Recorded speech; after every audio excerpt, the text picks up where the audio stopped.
How's it going, guys? I'm Steve and welcome back to the channel. So today I'm going to be reviewing the Mini Cooper 5-door. So let's get into it.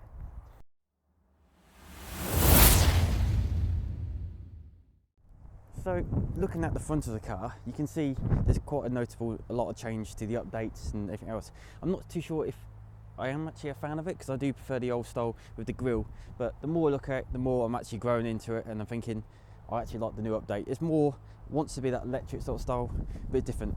Plus, with all it being de-chromed and blacked out, that just looks absolutely fantastic. So with the boot space, you got quite a nice decent size compared to the Mini Clubman. It's a little bit smaller, but it's nice. You can get a couple of bags in there, shopping, whatever you need. Now, if I was a child, this would be a lot more easier, but as an adult, it does look pretty tight. Ugh. But once you're in, you actually realise you do have quite a nice knee space room. But if you're a little bit taller, you might want a little bit more room. But head space, it's nice and decent. Unless I'm 6 foot, then I'm going to be touching the ceiling. But for ideal, if you've got a couple of kids, it's a nice decent family car, you know. But you can only get 2 people in the back of this car, so I wouldn't try to get 3, which you can't anyway. Looking at the interior of the Cooper, you get 2 decent sized cup holders, but if you drink a lot of water like me, they don't really fit that snug in there. Compared to the door of the car, you might be able to get a few pens and pencils in there, but not really big enough for any drinks or anything like that. So looking at the entertainment of the car, you can actually get an option extra for the JCW and get a nice flat screen and everything else. But I like the new update for, if you can see it, for the fuel gauge and everything else. But other than that, you got your Apple CarPlay, which I love Apple CarPlay. Just flick it through the channels, etc. And your music, you got your maps on there. Or you got the standard entertainment system, and you got all your menus and everything else. But no, it's a nice clean look. I'm not sure about the piano black, because you smudge it and it leaves marks and everything else. So the only thing I don't really like, you got a handbrake and also you got parking as well, which doesn't make any sense. I would prefer if this was gone and you just got a couple buttons down here to drive, neutral, park, you know.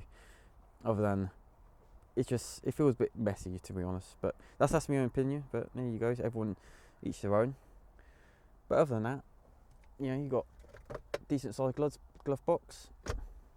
So if you've never driven a Mini or a 5-door hatchback, the first thing I can think of is how nice and snug you actually feel into it. The sportier seats, you've got these little bits here, you feel a bit more enclosed, and then you've got the sportier sort of steering wheel. But let's get going, shall we?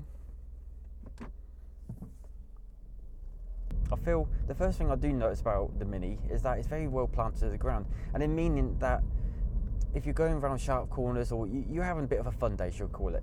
So you put your sports mode on and you ham it around corners and everything else. And compared to, say, a 1.2 Corsa, it holds its ground. You don't feel blasted by the wind. You feel very well connected with the car. You feel the car. The choice of car, who is maybe aimed for, maybe it's a family car. It's also a commuter, and it gives you the option if you're your own personal taxi for your family, etc. Because you've got your space in the back. You know, for the odd journeys, you've got a bit of boot space. If you want to carry a few extra items, put the seats down. Now, this is the third Mini I've ever driven, because I've driven the Countryman, and compared to the Countryman, this is in the midsection of being low but high, if that makes sense. It's in between that section, and meaning you feel it's all rounded. It feels like a very, very well rounded car, where you can still have fun with it, and it doesn't feel like a 4x4 in such way like that. You know, it's trying to compare it to those examples. It's not a 4x4, it's not a sports car, it's just a well-rounded car. Compared to the Clubman, you got the extra boot space,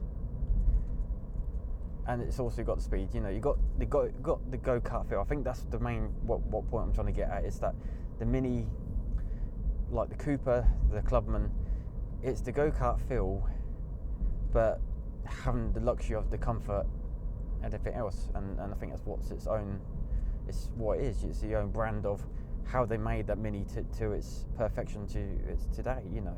But I say it handles the roads, the potholes. You don't feel them. You feel the odd bumps, but it hammers it out. And so I've gone from a Corsa to, well, I've gone from a Ford Ka to a Corsa to the Mini, and the Mini is the top of the range car that I just think it just ticks all the boxes. That's from my own personal choice. But it's like if you're looking for a Mini and you're thinking, what, you know, you can't, if you're in the same predicament as I was, just could not choose what car you want, have a test drive of a Mini, and you might fall in love with it. You might think, nah, it's not for me.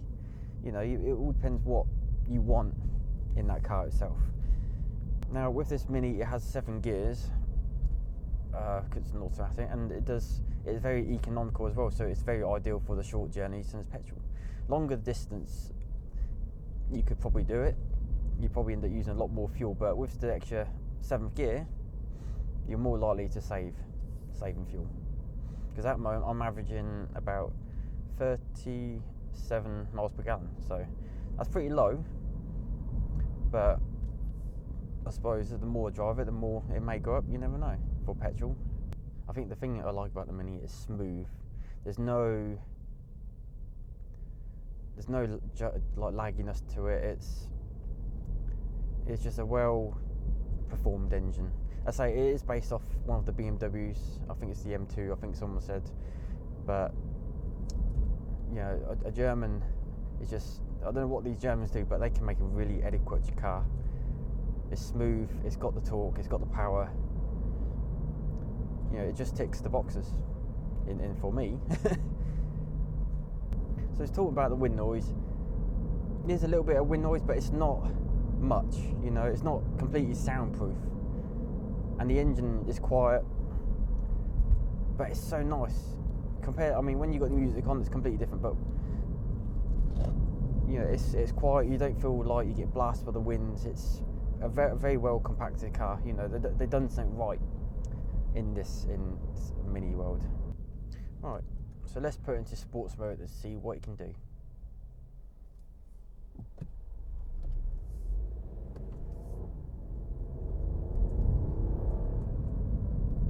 Ooh.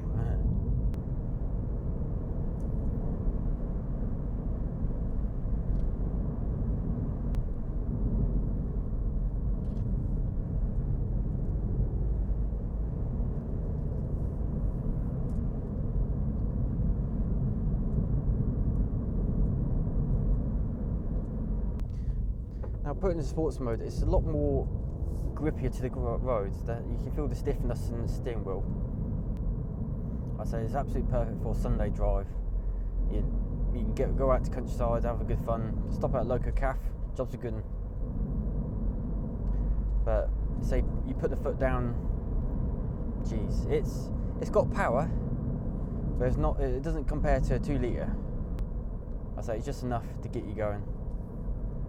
Anyway, if you like that review, like it, subscribe it, let me know what you think in the comments, and stay tuned for the next one. Thank you for watching.